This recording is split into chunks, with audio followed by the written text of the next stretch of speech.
জাপানের সমুদ্রে হদিস মিলল গুপ্তধনের। জাপানের বিজ্ঞানীরা এমন কিছু মূল্যবান খনিজের ভান্ডার আবিষ্কার করেছেন যা জাপানের অর্থনীতির মোড় ঘুরিয়ে দিতে সক্ষম হবে বলে মনে করেছেন বিশেষজ্ঞদের একাংশ। বিভিন্ন সংবাদ মাধ্যম বলা হয়েছে জাপান সোনার খনির নিচে বসে রয়েছে। নামে সোনার খনি হলেও তাতে যা পাওয়া যাবে তা সোনার চেয়ে বেশি মূল্যবান ধাতু। জাপানের খনিজ গবেষকেরা নাকি এমন একটি অমূল্য সম্পদের খোঁজ পেয়েছেন যা আগামী কয়েক দশক ধরে সে দেশের অর্থনীতিকে সমৃদ্ধশালী করে তুলবে।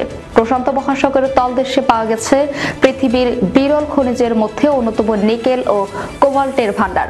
রয়েছে বৈদ্যুতিক গাড়ির ব্যাটারি এবং স্মার্টফোনের ব্যাটারি কাঁচামাল হিসেবে ব্যবহৃত ম্যাঙ্গানিজও। 22,50,000 কোটি টাকা মূল্যের সেই কুবেরের ধন হাতে এলো চীনের আধিপত্যকে টেক্কা দেওয়ার ক্ষমতা চলে আসবে জাপানের হাতে। তার ফলে বিশ্বব্যাপী খনিজ সরবরাহের মেরু পরিবর্তন হওয়ার সম্ভাবনাও রয়েছে। বর্তমানে বিশ্বে বিরল খনিজ সরবরাহে চীন একচেটিয়া বাণিজ্য চালিয়ে আসছে। গোটা বিশ্বের 95% বিরল খনিজের চাহিদা মেটায় চীনই। জাপানের এই আবিষ্কার সম্পূর্ণ হলে চীনকে পেছনে ফেলে সামনের সারিতে উঠে আসতে পারে জাপানের নাম। এমন সম্ভাবনার কথাও শুনিয়েছেন বিশেষজ্ঞদের একাংশ। সে দেশের দ্য নিপ্পন ফাউন্ডেশন ও টোকিও বিশ্ববিদ্যালয়ের একটি সমীক্ষায় মিনামিটোরি সীমাদ্বীপের সমুদ্র তটে ঘন ম্যাঙ্গানিজের চওড়া একটি ক্ষেত্র পাওয়া গেছে। টোকিও থেকে প্রায় 1931 কিলোমিটার দূরে সমুদ্রপৃষ্ঠ থেকে 5,700 মিটার নিচে স্তরে স্তরে জমা হয়েছে কয়েক লাখ মেট্রিক টন কোবাল্ট ও নিকেলও। কিভাবে এই বিপুল খনিজ জমা হয়েছে প্রশান্ত মহাসাগরের বুকে?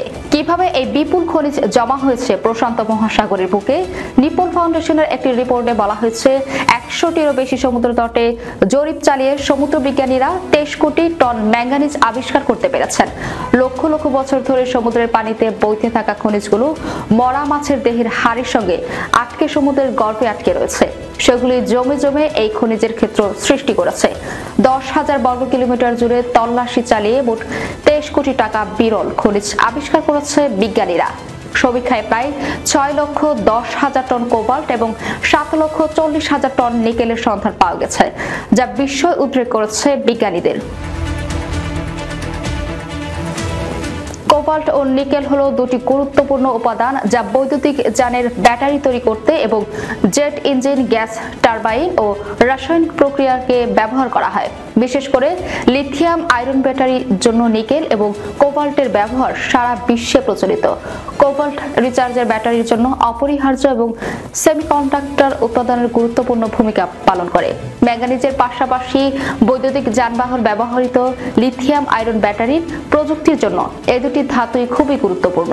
ট্রেডিং ইকোনমিক্সের পরিসংখ্যান বলছে আন্তর্জাতিক বাজারে 1 টন কোবাল্টের বর্তমান বাজার দর $24,300 ও 1 টন নিকেলের দাম $15,676। এই দাম অবশ্য সোনা বা রূপার মতো ওঠানামা করে। বৈদ্যুতিক গাড়ি ও ব্যাটারি শিল্পের চাহিদার উপর ভিত্তি করে দাম পরিবর্তিত হতে পারে।